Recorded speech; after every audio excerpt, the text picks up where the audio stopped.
Hello friends, आज की ये सच्ची कहानी एक यंग गैंगस्टर की है जो लोगों से कर्जा वसूलने का काम करता है। लेकिन उसे इस काम में काफ़ी कम पैसे मिलते हैं, तो लालच के चक्कर में वो ऐसे ऐसे क्राइम कर जाता है जिससे कि उसकी पूरी ज़िंदगी ही बदल जाती है। तो चलिए जानते हैं इस बेहतरीन कहानी को जो आपको काफ़ी पसंद आएगी।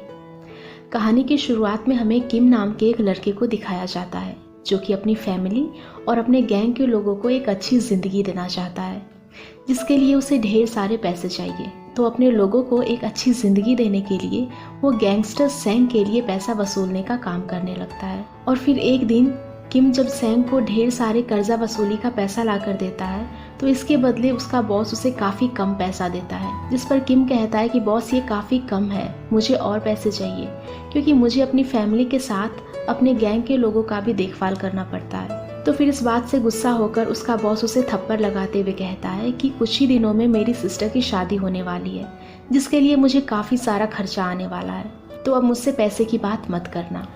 अब अगले सीन में हम इन दोनों को प्रेसिडेंट हैंग के साथ देखते हैं, जो कि असल में उन दोनों का बॉस है। ड्रिंक करते समय हैंग सेंग से कहता है कि किम काफ़ी काम का लड़का है, तुम्हें उसके लिए कुछ सोचना चाहिए जिससे वो भी ढेर सारा पैसा कमा सके। तो वो दोनों डिसाइड करते हैं कि किम को एक गेम सेंटर खोलकर दे दिया जाएगा, जिसे कुछ दिनों बाद उसे एक गेम सेंटर खोलकर दे भी दिया जाता है।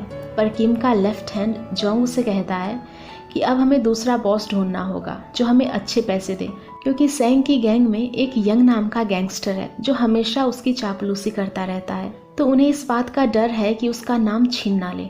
कि तभी किम से मिलने उसका फ्रेंड मिन आता है, जो कि एक मूवी डायरेक्टर है।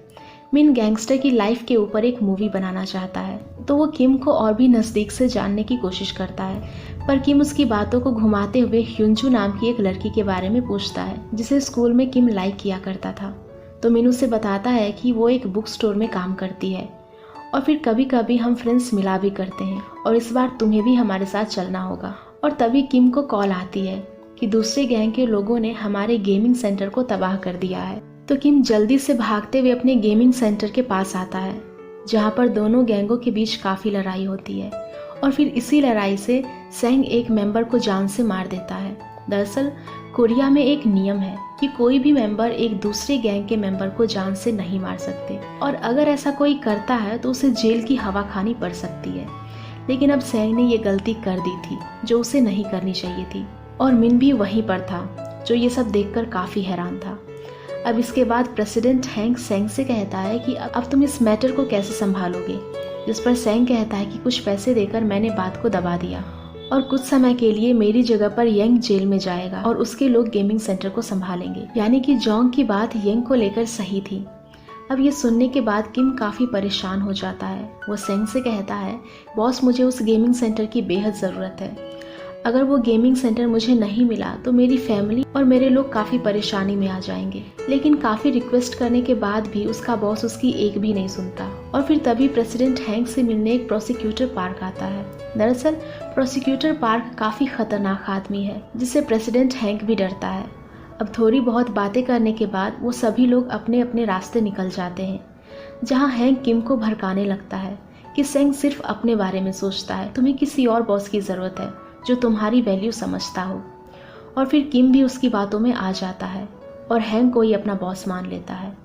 दरअसल हैंग भी यही चाहता था कि किम उसके लिए काम करे। अब वो किम को एक काम देता है कि उसे प्रोसिक्यूटर पार्क को जान से मारना होगा, जिसके बदले वो उसे ढेर सारे पैसे भी देगा। दरअसल प्रोसिक्यूटर पार्क इतना खतरनाक किस्म का गैंगस्टर है जो किसी के ऊपर भी रहम नहीं खाता, और वो हैंग को भी बार बार मारने की धमकी दे रहा था। तो अब हैंग ने भी उसकी सुपारी किम को दे दी, जिसके बाद किम अपने खास आदमी जोंग के साथ मिलकर प्रोसिक्यूटर पार्क को ठिकाने लगाने का प्लान तैयार करता है। और फिर अगले दिन किम अपने दोस्तों के साथ मिलकर एक पार्टी में जाता है, जहां पर ह्युंजू भी आई थी, जिसे स्कूल टाइम से ही किम लाइक करता है। अब वो सभी इंजॉय कर ही रहे होते हैं कि तभी किम को पता चलता है कि प्रोसिक्यूटर पार्क अकेला है और ये उसे निपटाने का सही मौका है। जिसके बाद वो दोनों उसकी गाड़ी को फॉलो करने लगते हैं और मौका देखकर उसे वहीं पर मार देते हैं और जंगल के अंदर दफना कर वहाँ से निकल जाते हैं। हैंग किम को खूब सारे पैसे देकर कहता है कि अब तुम्हें कोई भी परेशान नहीं करेगा और अब तुम मेरे लिए काम करोगे। और ये बात किसी को भी पता नहीं चलनी चाहिए कि हमने मिलकर प्रोसिक्यूटर पार्क को जान से मारा है। और इधर यंग हैंक के कान भरने लगता है कि किम हैंक के साथ खाना खा रहा था और हैंक उसे खूब सारा प्यार भी दे रहा था। मे बी किम आपको छोड़कर उसके साथ तो नहीं मिल गया। जिसके बाद हम किम को देखते हैं जो अपने दोस्त निम को अपने गैंग के लोगों से मिलवाता है ताकि उसे कुछ आइडिया आ सके अपनी फिल्म को बनाने के लिए। और इसी के साथ किम ह्युंजू से भी नज़दीकियां बढ़ाने की कोशिश करता है। जिसके बाद सेंग किम को अपनी सिस्टर की शादी का कार्ड देता है और फिर बातों बातों में वो उससे जानने की कोशिश करता है कि क्या तुमने तो प्रोसिक्यूटर पार्क को नहीं मारा, जिस पर किम उसे साफ साफ मना करता है। लेकिन उसके चेहरे पर देखकर सेंग समझ जाता है कि प्रोसिक्यूटर पार्क की मौत पीछे इसका जरूर कुछ न कुछ हाथ है। तो रात के समय सेंग यंग से कहता है कि तुम प्रेसिडेंट हैंक और किम को मेरी सिस्टर की शादी के बाद मार देना, क्योंकि वो दोनों मिलकर मुझे भी मार देंगे। लेकिन यहाँ पर किम सेंग से भी तेज निकलता है। वो अपने दोस्तों के साथ बैठकर एक प्लान तैयार करता है कि वो सेंग की शादी वाले दिन ही मार देंगे। और फिर शादी वाला दिन आने के बाद मौका देखकर किम सेंग को चाकू से मार देता है। हालांकि उसे मारने से पहले किम की आंखें भर आई थी, क्योंकि वो उसका बॉस था, उसने उसकी काफी मदद की थी। लेकिन गैंगस्टर की दुनिया बहुत ही अलग होती है, यहाँ पर कौन कब बदल जाए बता नहीं सकते। खैर, अब सेंग को निपटाने के बाद किम अपना पुराना वाला घर छोड़कर दूसरी जगह पर शिफ्ट हो जाता है ताकि उसकी और उसकी फैमिली की जान को कोई भी खतरा ना हो। अब आगे हम देखते हैं कि किम और ह्युंजू की नज़दीकियां बढ़ने लगी थी। लेकिन एक दिन किम उसे उसके एक्स बॉयफ्रेंड के साथ देख लेता है जो कि उसे परेशान कर रहा था। तो ये देखकर किम उसके पास आकर उसे मारने लगता है, जिसे देख ह्युंजू उसके ऊपर काफी गुस्सा होती है। वो कहती है कि मुझे गैंगस्टर बिल्कुल भी पसंद नहीं है, आज के बाद मुझसे कभी मिलने की कोशिश मत करना। और ये कहकर वो यहाँ से चली जाती है। और ये देखकर किम काफी दुखी होता है, क्योंकि वो उससे काफी प्यार करता है। जिस गम को भुलाने के लिए वो मिन के साथ काफी सारे दारू पीता है। फिर नशे में वो उसे अपना सच भी बता देता है कि प्रोसिक्यूटर पार्क और सेंग को मैंने ही मार दिया। फिर अगले दिन प्रेसिडेंट हैंक किम को झोपड़पट्टी दिखाते हुए कहता है कि मुझे यहाँ पर बहुत सारी बिल्डिंग बनानी है, लेकिन यहाँ के लोग इस जगह को छोड़ने के लिए तैयार नहीं। अगर तुम इस जगह को खाली करवा दो तो आने वाले प्रोजेक्ट में से 50 अपार्टमेंट तुम्हारे होंगे। और फिर ये सुनकर किम तुरंत ही उसकी ऑफर को मान लेता है और कहता है कि मैं कल से ही काम शुरू कर दूंगा। जिसके बाद वो सभी वहाँ के लोगों को मार पीट कर डरा धमकाकर 90% जगह को खाली करवा देते हैं। अब किम ह्युंजू के पास आकर उससे बातें करने की कोशिश करता है, पर उसके घर के अंदर जाकर वो देखता है कि ह्युंजू काफ़ी बीमार थी। तो वो जल्दी से उसे उठाकर हॉस्पिटल में भर्ती करा देता है, जहाँ पर वो उसका ख्याल भी रखता है, जिससे ह्युंजू के दिल में किम के लिए एक बार फिर से प्यार जागने लगता है। दूसरी तरफ एक और गैंग प्रेसिडेंट हैंक की जगह को हथियाने की आड़ में थी, लेकिन किम अपने साथियों के साथ उन सभी को पकड़कर मार देता है। जिसके बाद किम ह्युंजू से अपनी दिल की बात कह देता है कि वो उससे प्यार करता है और उसके साथ शादी कर वो इस काम को भी छोड़ देगा और खुद का एक नया बिजनेस स्टार्ट करेगा, जिसके चलते ह्युंजू भी उसकी बात मान लेती है।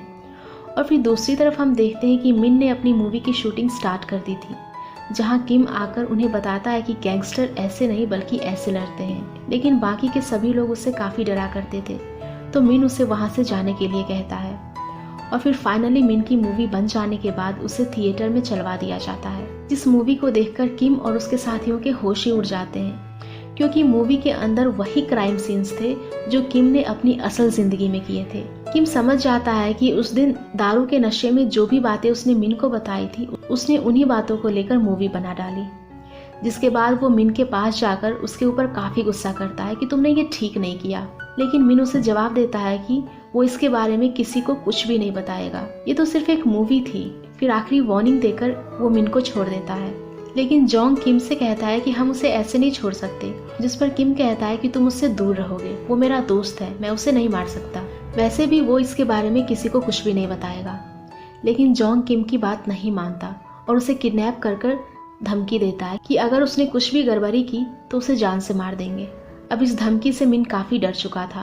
वो एक ऑफिसर को किम के बारे में सब कुछ बता देता है, लेकिन प्रेसिडेंट हैंक के बारे में कुछ भी नहीं बताता। जिसके बाद पूरी पुलिस किम के पीछे पड़ जाती है। तो जैसे तैसे बचते बचते वो जोंग के पास आता है और उससे माफ़ी मांगता है कि मुझे तुम्हारी बात मान लेनी चाहिए थी, लेकिन अब मैं उसे नहीं छोड़ूंगा। जिसके बाद जोंग एक प्लान तैयार करता है कि हम उसे उसकी ही पार्टी में किडनैप करेंगे और उसे जान से मार देंगे। लेकिन पार्टी में किम को देखकर मिन वहाँ से भागने लगता है, लेकिन बिल्डिंग के नीचे आने के बाद किम के लोग उसे पकड़कर अपने साथ लेकर चले जाते हैं, जिसके बाद वो किम को कॉल करके उसी जगह पर बुलाते हैं जहाँ पर वो उसे मारने वाले थे। लेकिन जब किम वहाँ से जा रहा होता है तभी दूसरी गैंग के लोग उस पर हमला कर देते हैं, लेकिन किम जैसे तैसे उन सभी को मारकर अपने लोगों के पास आता है।